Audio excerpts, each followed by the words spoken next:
Olá, olá, olá, meus amores, sejam bem-vindos a mais um vídeo relaxante da Titia.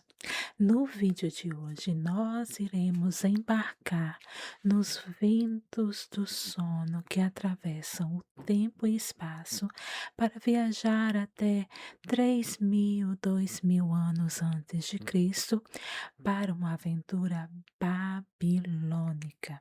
Esse império que marcou tanto a civilização e que até hoje nós usamos como parte do nosso linguajar, tanto poético, quanto literário, quanto religioso. A Babilônia, sim, é uma influência muito viva nos dias atuais. E a Babilônia era babilônica mesmo. Era um império multicultural extremamente poderoso e riquíssimo. A Babilônia viu o auge do mundo antigo. Eles construíram uma das maiores belezas do mundo antigo, uma das maravilhas. Eles conseguiam entender de astronomia, a mecânica de fluidos. Eles tinham um conhecimento vasto e foram os primeiros a tentar organizar a sociedade através de um código de justiça, que é a base dos códigos de justiça modernos. É lógico que nós usamos mais os pensamentos greco-romanos, mas tudo começou com o código de Hammurabi. E era um código que não era como a nossa Constituição, por exemplo, que geralmente muda, né, em 50 anos, 100 anos, enfim. Era um código escrito em pedra, na estela de Hammurabi. Uhum. E, meu amor, esse código falava de tudo, de comércio, a relações familiares, a relações de negócio e leis mais práticas, como não roube, não mate. Mas também temos as penas. E as penas, meu amor, era olho por olho e dente por dente. Por exemplo, digamos que um pedreiro construiu uma casa e a casa caiu e matou o dono. O pedreiro tem que ser morto. Se matou o filho do dono, então o filho do pedreiro é morto. Que coisa, né? Então vamos ver. O pensamento de Hammurabi, no Código de Leis Babilônicos, os erros dos pais às vezes eram vingados ou pagos pelos filhos. Pois bem, e não param aí as curiosidades, tá? Lá, meu amor, tinha um mercado, um leilão de noivas. Quando a gente pensa leilão de noivas, se vocês são assim, pessoas que adoram a história, vocês vão lembrar imediatamente do desfile de noivas russo, onde as mulheres mais belas do império vinham e desfilavam para que o rei e depois os seus eh, amigos ali da corte escolhessem as tops, tops, tops. Mas na Babilônia o mercado de noivas não era assim. Eles traziam todas as mulheres solteiras e faziam um leilão, como se fosse um leilão de gado. Pois é, mas leilão de mulher.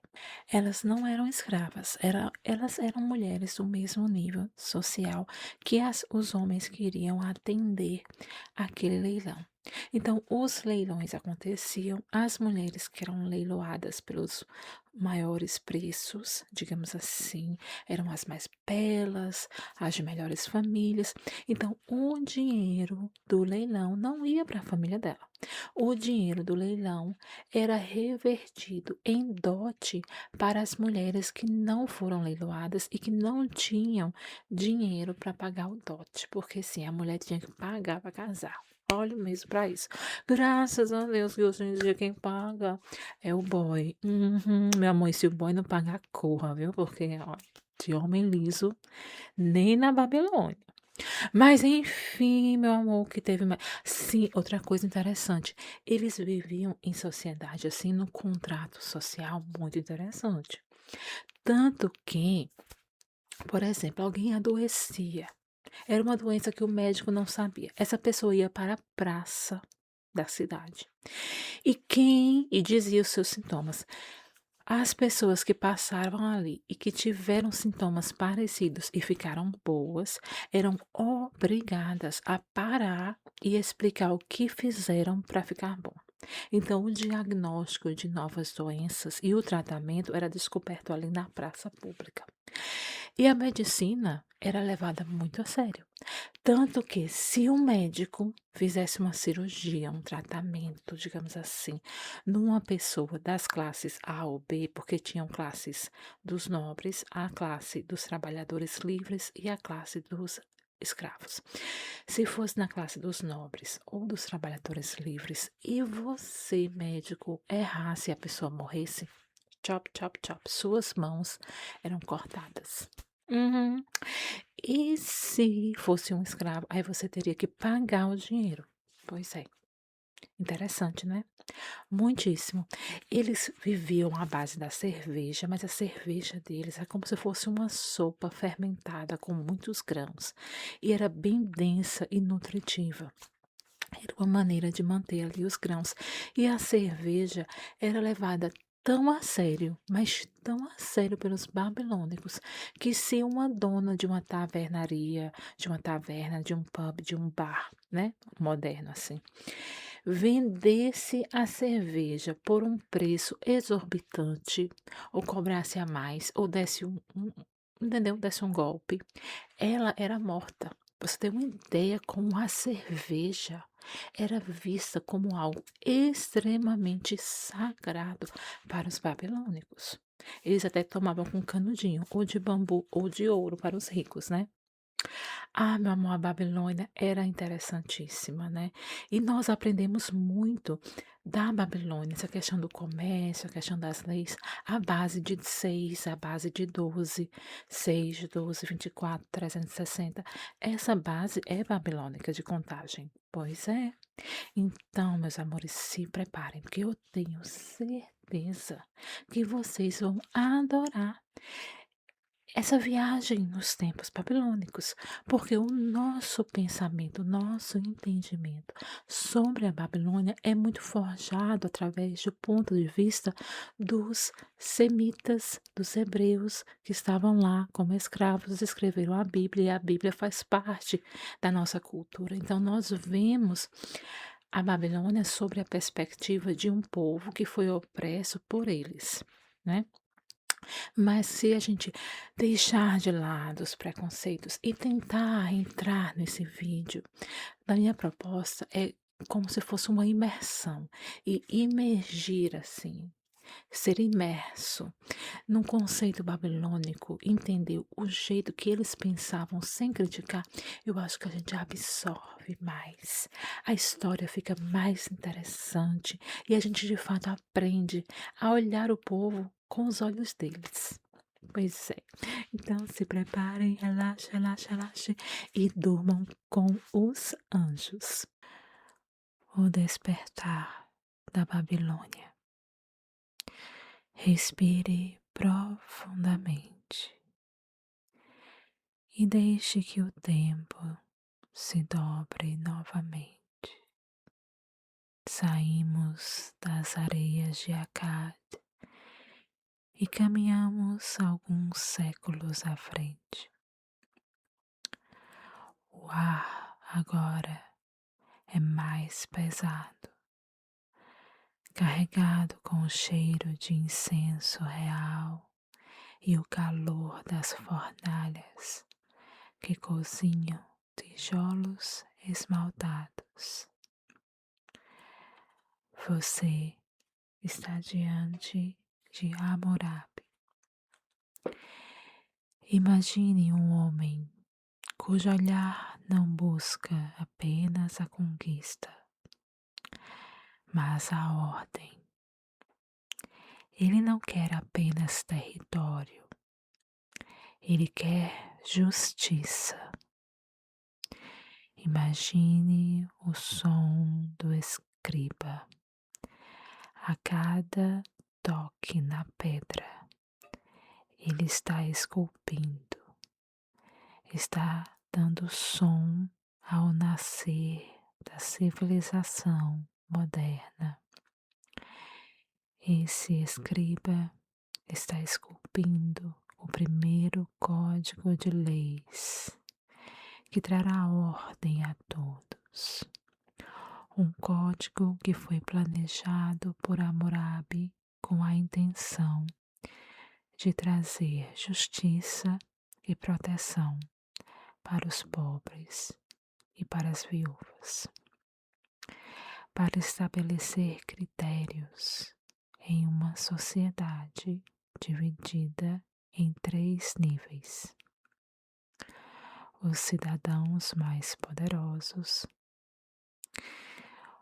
o segundo nível, uma população em geral com trabalhos específicos e vinculações ao Estado, e o nível mais baixo, os escravos, que também poderiam comprar sua liberdade. O Código de Hammurabi tinha como objetivo trazer o mínimo de justiça entre essas 3 classes distintas, apesar de, obviamente, favorecer as classes mais altas.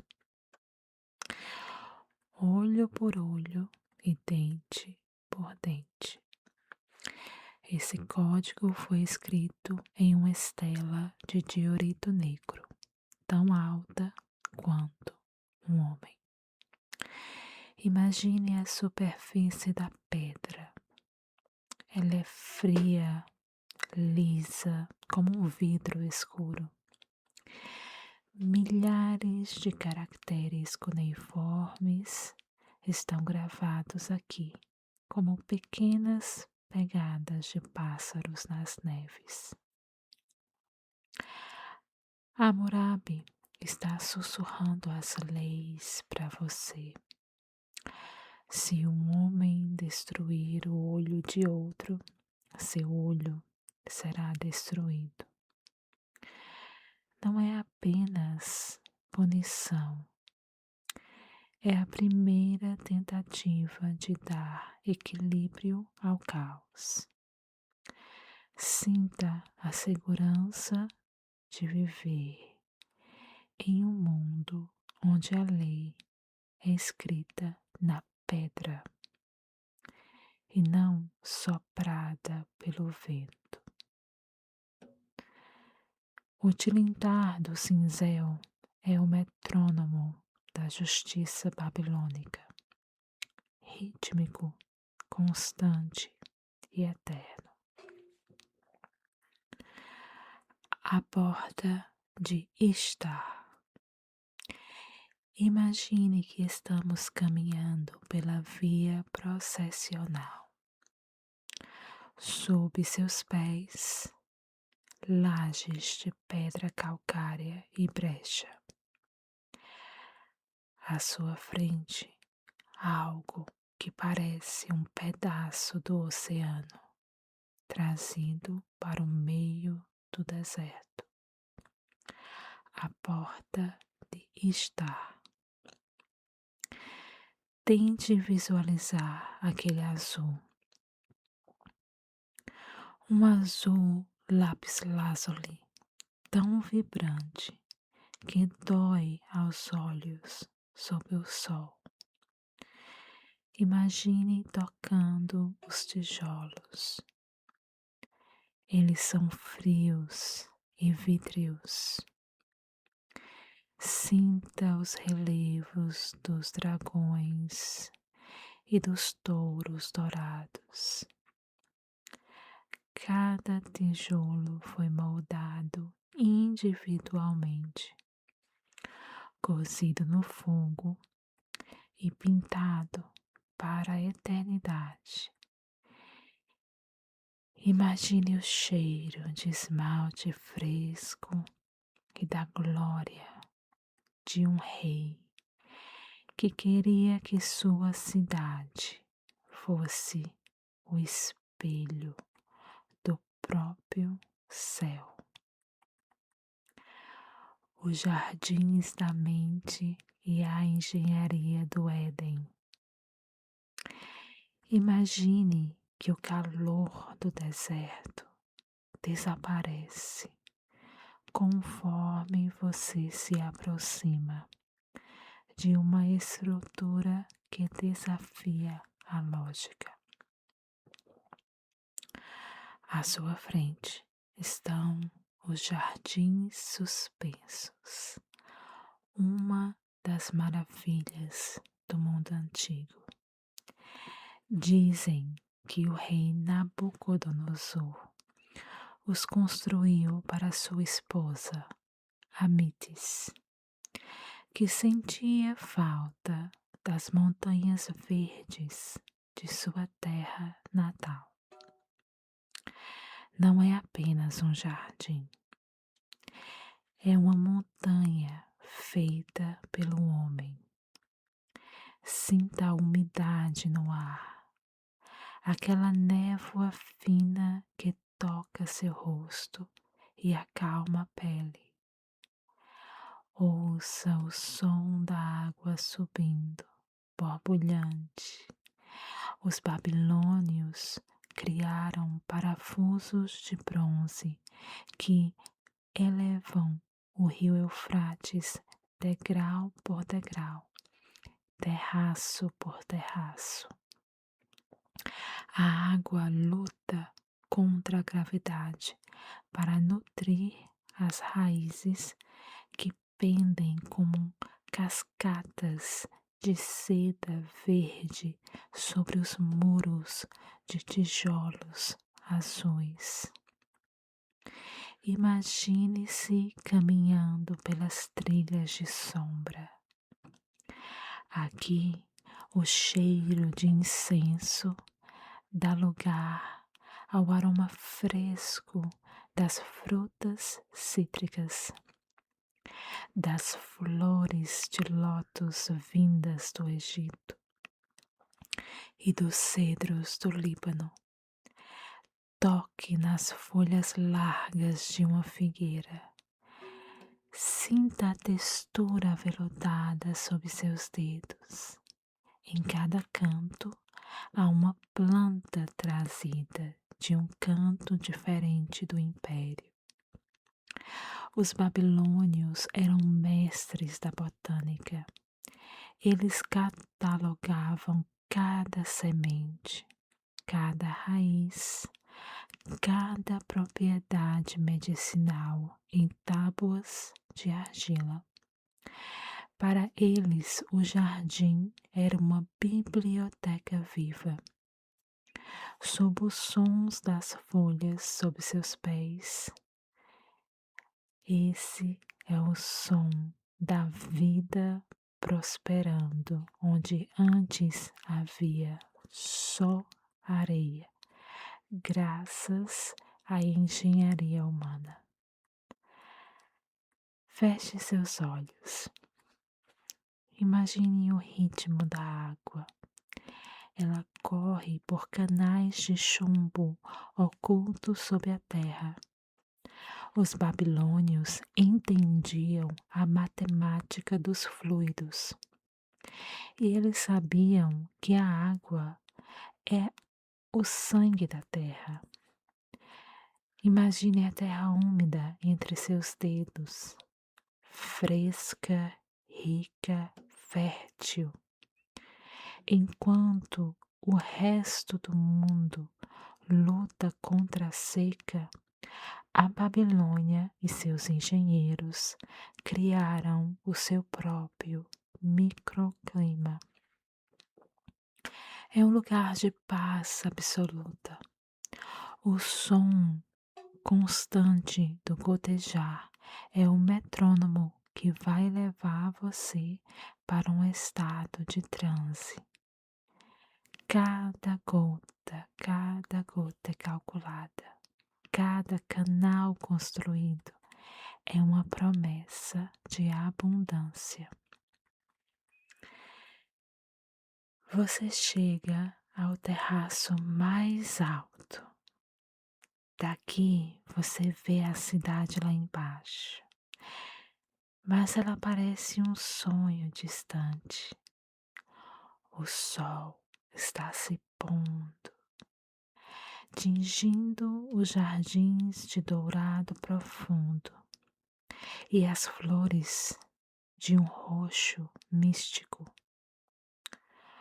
Os pássaros exóticos trazidos de terras distantes começam a silenciar. Resta apenas o som da água e o batimento cardíaco da cidade que nunca dorme, mas que aqui, nesse refúgio, parece ter parado no tempo. Você está suspenso entre o céu e a terra.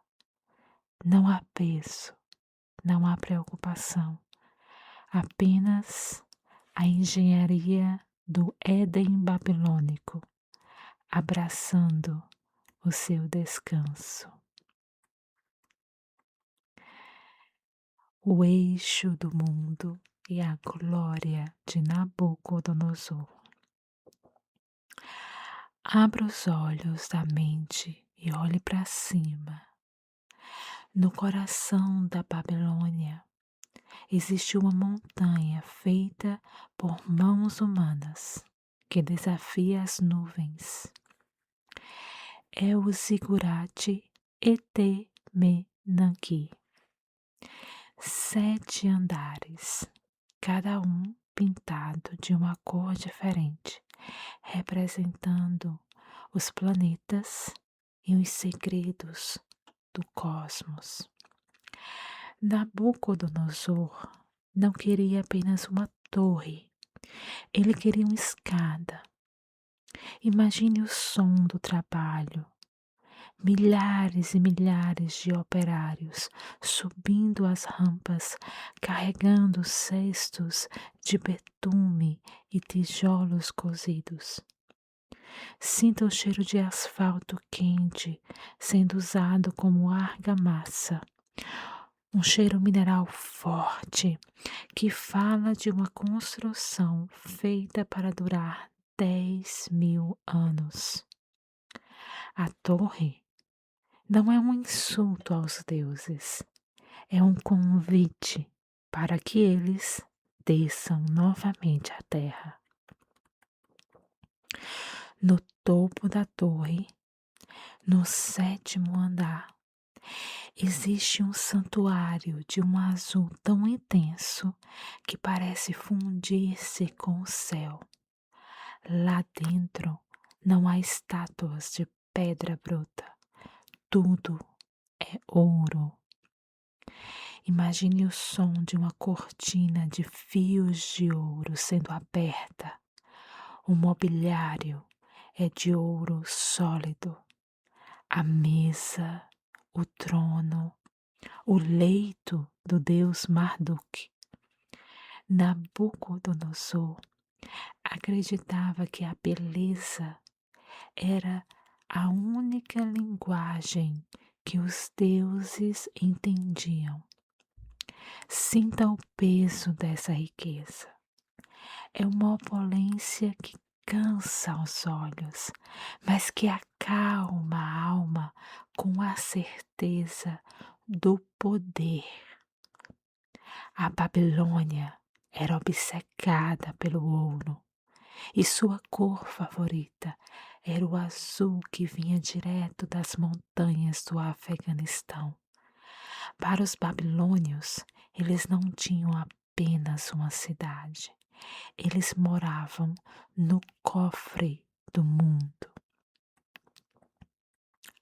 A confusão das línguas, o mercado das nações. Ao pé da torre, tudo se mistura. Imagine a sinfonia de vozes e vozes e vozes. Aqui você vai ouvir o acadiano, o aramaico, o hebraico dos exilados, o elamita, o grego antigo, todos com sussurros sobrepostos. A lendária confusão das línguas não era vista na Babilônia como um castigo, mas era a prova da grandeza daquela civilização. Pessoas de todos os cantos da terra vieram para trabalhar, para trocar e para sonhar sob a sombra da Ede Menanque. O som dessas vozes misturadas é como um cobertor sonoro, uma cacofonia que, vista de cima, torna-se uma canção de ninar para a própria humanidade. Você é uma fibra nessa tapeçaria das nações. Nabucodonosor caminha sozinho no terraço do seu palácio. Ele olha para baixo e vê os muros com mais de 18 quilômetros de extensão, tão largos que 2 quadrigas de cavalos poderiam correr lado a lado no topo deles. Ele respira fundo o ar frio da noite e diz para si mesmo: não é esta a grande Babilônia que eu edifiquei?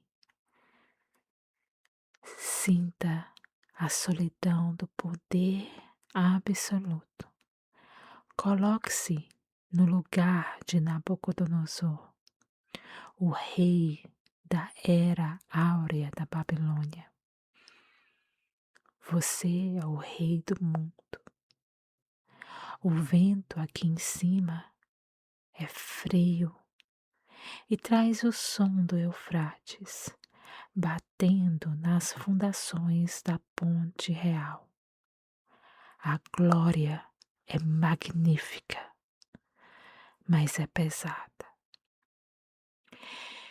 Deixe que o peso da coroa de Nabucodonosor caia nos seus ombros e se dissolva lentamente no vento frio da noite.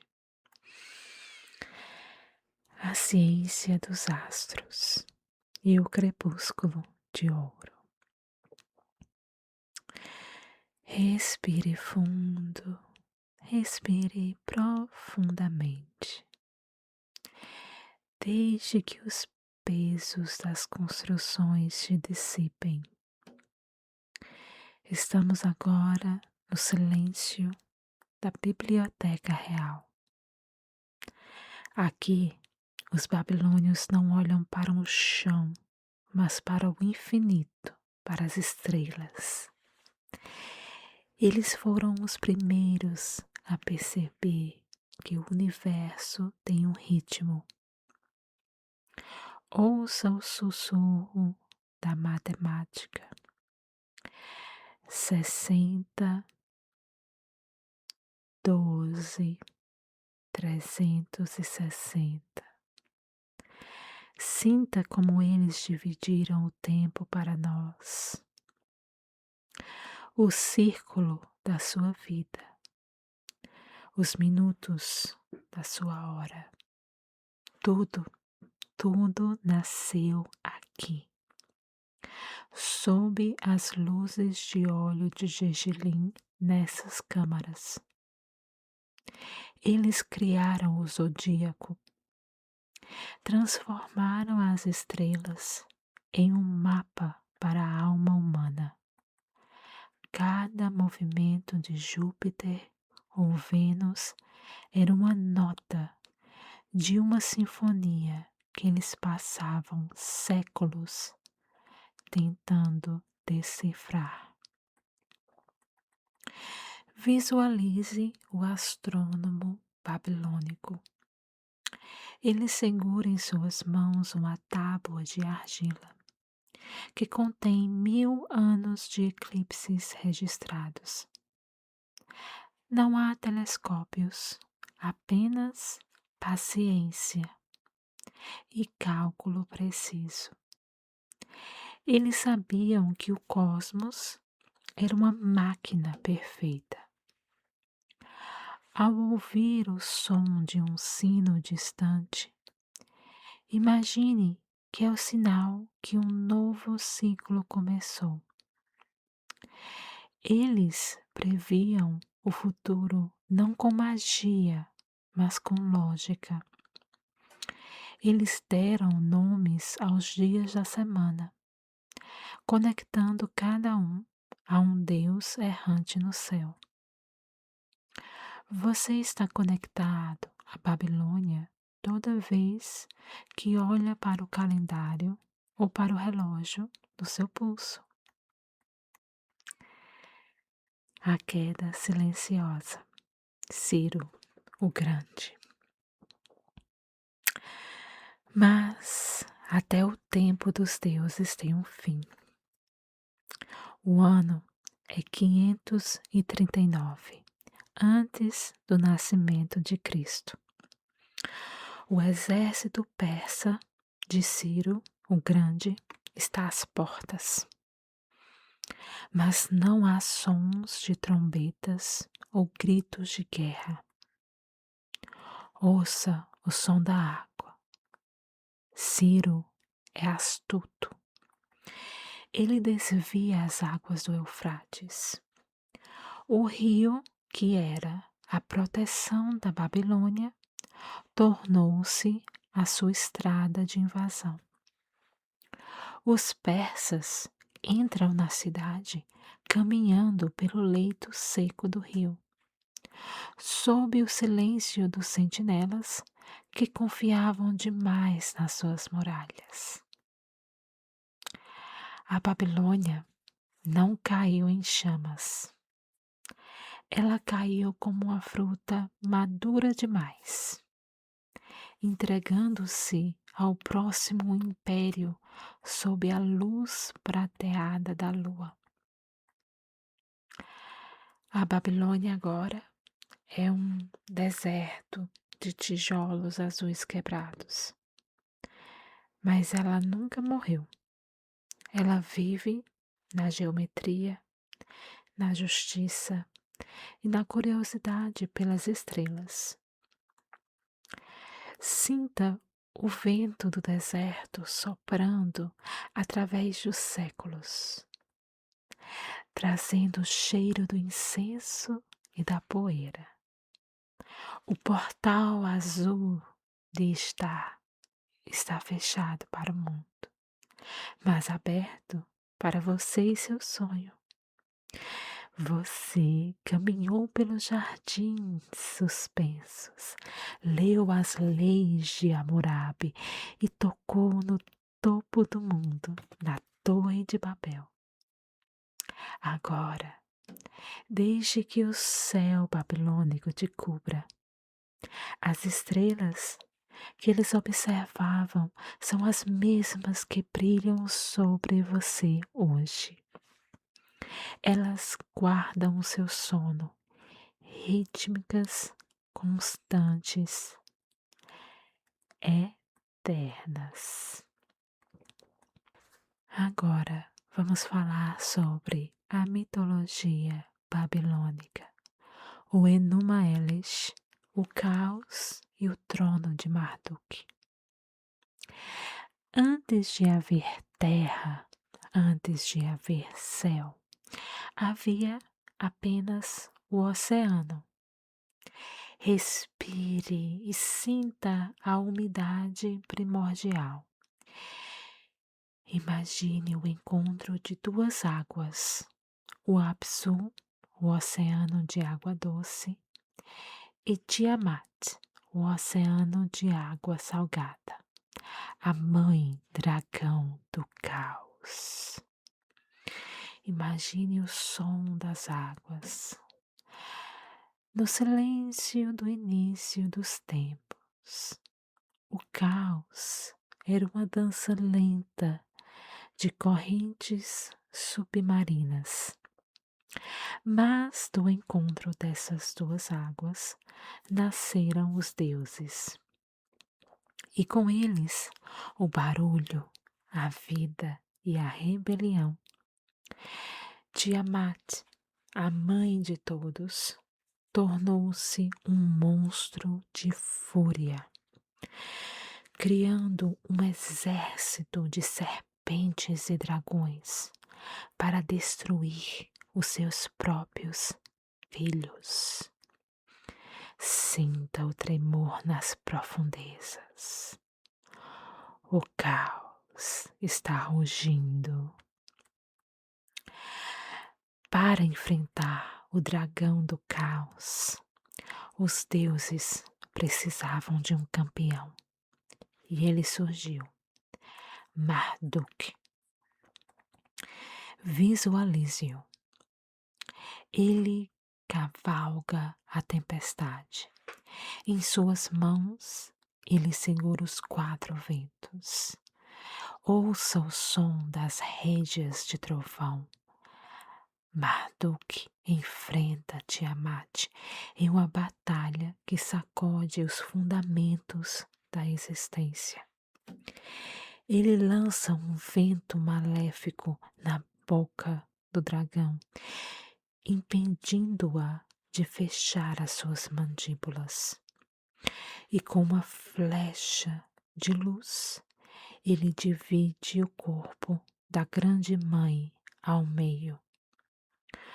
Com metade do corpo de Tiamat, Marduk criou o teto do céu. E com a outra metade, ele molda a terra onde você pisa. As montanhas são suas costelas. A chuva são suas lágrimas. Na verdade, para os babilônicos, você e eu vivemos dentro do corpo de um Deus derrotado. Mas os deuses estavam cansados. Eles não queriam mais carregar cestos de terra ou cavar canais no Eufrates.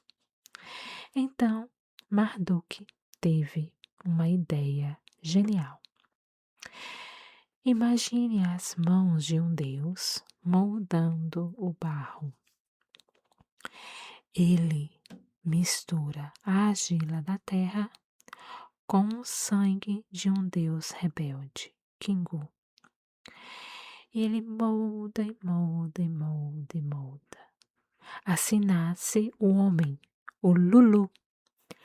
Fomos criados para sermos os jardineiros dos deuses, para que eles pudessem descansar enquanto nós cuidamos do mundo. Sinta a argila sob as suas unhas e o sopro do divino nos seus pulmões. Você é feito do pó e das estrelas, da terra e do sacrifício. O ritual de Actu, o Ano Novo Babilônico. Uma vez por ano, durante o festival de Actu, o tempo parava.